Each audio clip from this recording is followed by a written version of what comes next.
নমস্কার বন্ধুরা, স্মৃতিস ব্লগে আপনাদেরকে স্বাগত জানাই। তো আমি এখানে আজকে একটা মাটন কারি রেসিপি নিয়ে এসেছি। তো মাটনটাকে আগে থেকে ম্যারিনেট করে রাখতে হবে এবং তারপর তেল গরম হয়ে গেলে তাতে তেজপাতা, গোটা গরম মশলা দিতে হবে এবং ভালো করে সেটাকে নাড়াচাড়া করতে হবে। তো আমি মাটনটা আগে থেকে ম্যারিনেট করে রেখেছিলাম।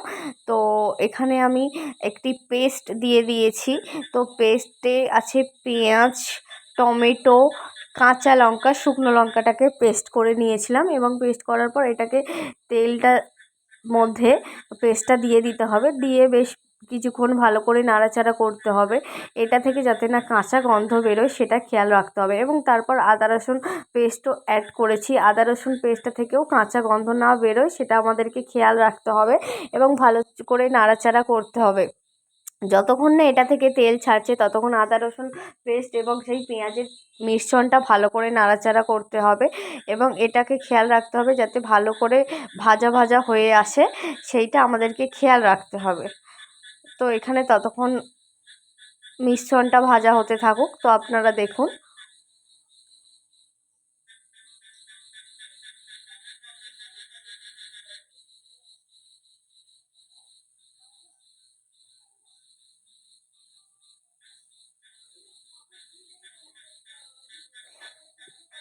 এবং তাতে আমি মাটনটা অ্যাড করে নিয়েছি। এরপর মাটনটা অ্যাড করে এখানে বেশ ভালো করে কষিয়ে নিতে হবে। আজ আমি সম্পূর্ণ রান্নাটা কড়াইয়ে করেছি, আমি কোনো রকম প্রেশার কুকার ইউজ করিনি। তো সম্পূর্ণ কড়াইতে রান্না করেছি, আপনারা দেখতে থাকুন। এই প্রথম আমি মাটন প্রেশার কুকার বাদ দিয়ে কড়াইতে করলাম। তো একটু ভয়ে ভয়ে ছিলাম যে মাটনটা কিরম হবে না হবে। তো অ্যাট লাস্ট ভালো হয়েছে। তো আপনারা দেখতে থাকুন। মাটনটাকে বেশ অনেকক্ষণ ধরেই কষিয়ে নিতে হবে।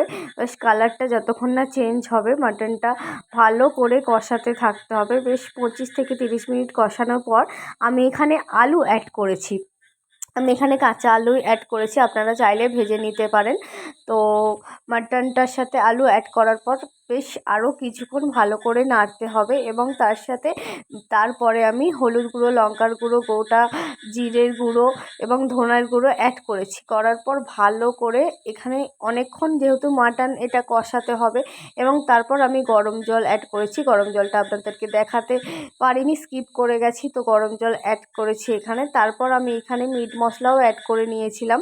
তো মিট মশলা অ্যাড করার পর এটা ভালো করে ফুটতে দিতে হবে। তো বেশ অনেকক্ষণ ঢাকনা চাপা দিয়ে দিয়ে কষিয়েছি এবং তারপর জল ঢেলে দিয়ে ফুটিয়েছিলাম। তো এখানে অ্যাট লাস্ট মাটনটা জল অনেকটাই শুকিয়ে গেছে। তো অ্যাট লাস্ট আমার মাটনটা হয়ে গেছে।